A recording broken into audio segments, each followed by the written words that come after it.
Hello hello hello, कैसे हैं आप सभी लोग? आए होप आपकी न्यूट्रिशन बहुत अच्छी जा रही होगी। तो अगर कुछ आपका PYQ का बचा हुआ है और आप कुछ क्वेश्चन प्रैक्टिस करना चाहते हैं तो I welcome you to our series chemistry PYQ sessions. ये आज हम क्लास 11 का चैप्टर नंबर 1 जो है वो प्रैक्टिस करने वाले हैं। तो पहला PYQ ये रहा आपकी स्क्रीन पर, सीधा सीधा काम में लग जाओ, कोई और टाइम वेस्ट नहीं। ठीक है, ये रहा पहला PYQ आपकी स्क्रीन पर। पॉज करो, क्वेश्चन सॉल्व करो, हो जाता है तो वीडियो को ये पार्ट स्किप मारो, आगे जाओ। ठीक है, तो इस क्वेश्चन का जो आंसर है वो मैंने ऑलरेडी मार्क करा हुआ है, सी ऑप्शन इसका आंसर है। तो जिनका सी आ गया वो वेल एंड गुड, जिनका नहीं आया, जिनको नहीं समझ में आया कि भाई क्वेश्चन कैसे हो रहा है कैसे नहीं हो रहा, तो वो आओ मैं समझाता हूँ। देखो सबसे पहले क्वेश्चन के अंदर क्या लिखा है कि भाई इक्वल मास।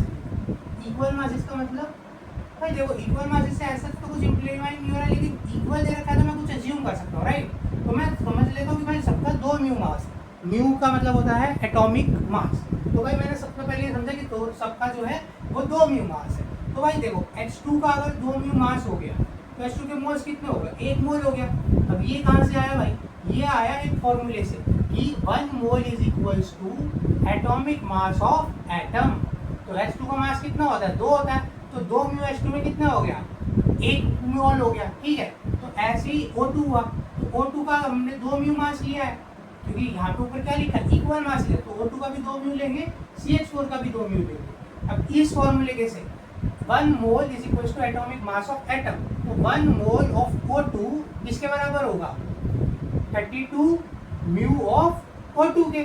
ठीक है, तो ऐसे ही 2 म्यू अगर मैं यहाँ से निकालूँ यूनिटरी मेथड से तो 2 म्यू ऑफ O2 किसके बराबर होगा? 1/16 मोल ऑफ O2 के। ठीक है, 1/16 यहाँ आ गया। सिमिलरली अगर यहाँ पे हम देखा जाए, दिख रहा है आपको को? हाँ, तो यहाँ पे अगर देखा जाए तो 1 मोल ऑफ CH4 किसके इक्वल होगा?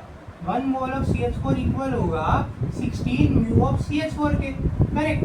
तो जो हमारा 1 म्यू ऑफ CH4 है वो किसके इक्वल आ जाएगा? 1/16 मोल ऑफ CH4 के।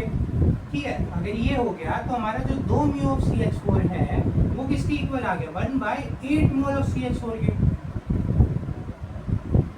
ये कितना आ गया? 1/8 मोल। अब यहाँ पे हम हमारे पास ये आ गया, क्वेश्चन में पूछा क्या? रेशियो ऑफ वॉल्यूम पूछा है।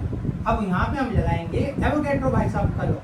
एवोगैड्रो लॉ भाई जिसको याद नहीं हो यहाँ पे से देख के लिख लेना। ठीक है, Avogadro law, ratio of volume is equals to ratio of moles star masses should be same. ठीक है भाई, तो अब यहाँ पे मोल का रेशो देख लो भाई। मोल का रेशो क्या हो गया? 1/16:8। ठीक है, अब इसको सिंप्लीफाई करा तो ये क्या हो गया? 16:1:2। ये हो गया इस सवाल का आंसर। समझ में आ गया कंसेप्ट? 2 फॉर्मूला याद रख रहे हैं, एक फॉर्मूला ये वाला भाई, ठीक है, और एक फॉर्मूला ये वाला एवोगैड्रो लॉ और मोल कन्वर्जन। ये दोनों याद रहेंगे तो क्वेश्चन बढ़िया से बन जाएगा। इसी के साथ ये हमारा पहला क्वेश्चन जो होता है वो सॉल्व होता है। एक बार फिर से स्क्रीन को देख लो, स्क्रीनशॉट लेना है स्क्रीनशॉट ले लो, समझ में आ गया होगा मेरे हिसाब से सबको। फिर चलते हैं अगले क्वेश्चन की तरफ।